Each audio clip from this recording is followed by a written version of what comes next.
Bem-vindo ao canal Palavra Viva. Se você é inscrito no canal, peço que deixe seu like, deixe seu comentário. Se você ainda não é inscrito, peço que se inscreva, deixe seu like e deixe também seu comentário. Hoje estaremos dando continuidade à série Blasfêmia contra o Espírito Santo. No vídeo anterior, nosso irmão Eric abordou sobre o que não é blasfêmia contra o Espírito Santo, e no vídeo de hoje estaremos abordando sobre o que é blasfêmia contra o Espírito Santo e quais os seus fundamentos bíblicos. Portanto, a partir de agora estarei passando a palavra para o comentarista Eric, para ele estar dando continuidade a esta temática tão importante e tão relevante. Na verdade, assim como está no Evangelho de Marcos, capítulo 3, verso 29, ele diz que, a partir do verso 28, eu lhes asseguro que todos os pecados e blasfêmias dos homens lhes serão perdoados, mas quem blasfemar contra o Espírito Santo nunca terá perdão, é culpado de pecado eterno. Jesus falou isso porque eles estavam dizendo, ele está com o Espírito em mim. Ou seja, assim como o próprio Cristo disse, que a blasfêmia contra o Espírito Santo ela é um abandono, uma rejeição, por assim dizer, uma injúria, um insulto consciente, um insulto de quem conheceu, testemunhou, provou da verdade. Os fariseus eles já tinham visto todos os milagres de Cristo, o ensino, a multiplicação, tinham visto, presenciado tudo isso, e mesmo assim escolheram endurecer a seu serviço contra o Espírito de Deus. Viram que tudo isso foi operado pelo Espírito, viram que tudo que Cristo operou, todos aqueles milagres e maravilhas pelo Consolador, pelo Espírito Santo. E mesmo assim escolheram, tendo todas as provas firmes e plausíveis que Jesus é o Filho de Deus, mas eles escolheram rejeitar. Ou seja, assim como diz um comentarista, Matthew Henry, ele diz que eles pecaram contra o remédio deles. O remédio é o Espírito Santo que convence o homem de todo pecado, juízo e justiça, mas eles pecaram contra o Espírito Santo. Blasfemavam, escolheram rejeitar aquele que era o seu remédio, e assim ficaram sem perdão. O escritor aos Hebreus, no capítulo 6, a partir do verso 1, ele introduz aos Hebreus que, na verdade, eles eram pessoas imaturas, como está no capítulo 5, a partir do verso 11 ao 14. Ele vai dizer que eles deviam já ser mestres pelo tempo que estavam na fé, mas eles não conseguiam entender nem mesmo as doutrinas basilares, aquilo que deveria ser a firmeza, que deveria ser a rocha sobre a qual eles estariam fundados. Ou seja, a rocha na qual Cristo é a principal pedra de esquina. Mas assim, eles não conseguiam entender, como está no capítulo 1 ao verso 3 do capítulo 6, que eram os rudimentos da doutrina de Cristo, eles não conseguiam entender. Como o escritor aqui diz, que no verso 3 do capítulo 5, ele diz que qualquer que ainda se alimenta de leite não está experimentado na palavra da justiça porque é menino. Ou seja, eles não podiam se alimentar do alimento sólido, porque não podiam ainda discernir o bem e o mal. Ainda eram imaturos na doutrina de Cristo, não haviam crescido espiritualmente, ainda não podiam chegar à estatura de Cristo, não podiam se comparar ainda, ou estar próximo do caráter de Cristo, pois ainda eram imaturos, não cresceram na graça e no conhecimento de Deus. E ele introduz aqui, porque é impossível, no verso 4 do capítulo 6, que os que já uma vez foram iluminados e provaram o dom celestial e se fizeram participantes do Espírito Santo e provaram a boa palavra de Deus e as virtudes do século futuro e recaíram, sejam outra vez renovados para arrependimento. Pois assim quanto a eles, de novo crucificam o Filho de Deus e o expõem ao vitupério. Ou seja, pessoas que já foram iluminados, que provaram a palavra de Deus, que foram participantes do Espírito Santo. 1 Coríntios 12, 13 diz que nós somos batizados no Espírito Santo.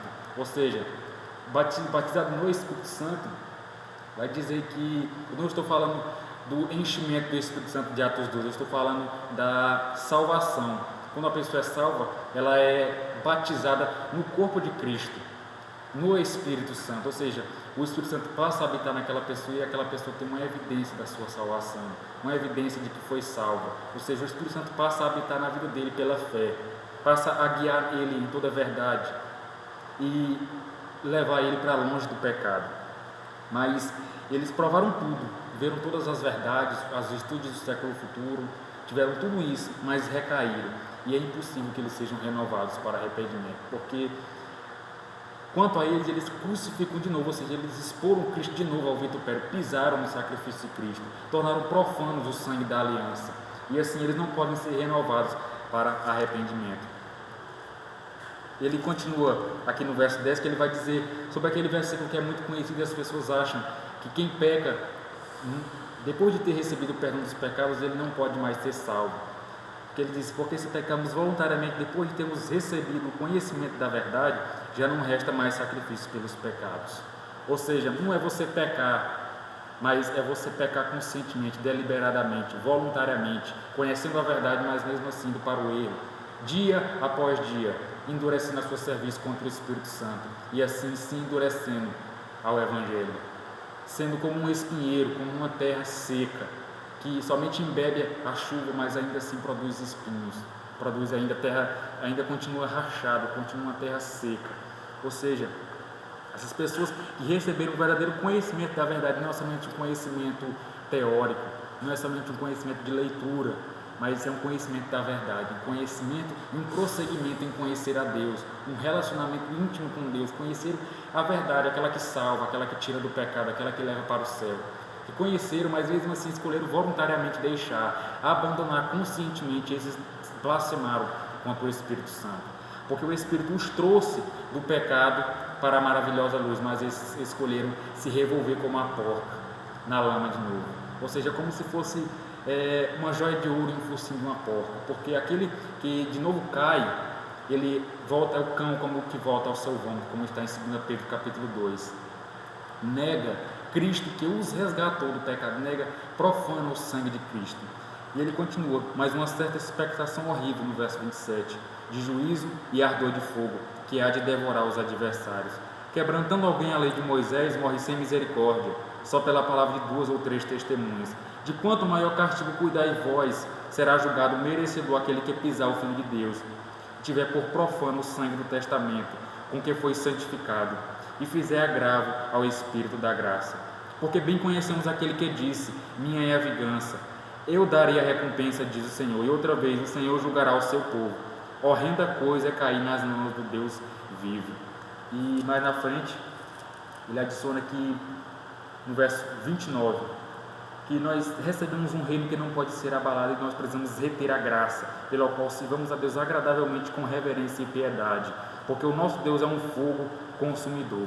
Algumas pessoas usam em músicas o que é o fogo consumidor, mas na verdade é a ira de Deus, o juízo de Deus, que na verdade eles vêm sobre aqueles que têm por profano o sangue da aliança, ou seja, aqueles que escolhem fazer agravo ao Espírito da graça, ao sangue que foi santificado, ou seja, que foi separado do pecado e trazido para a maravilhosa luz.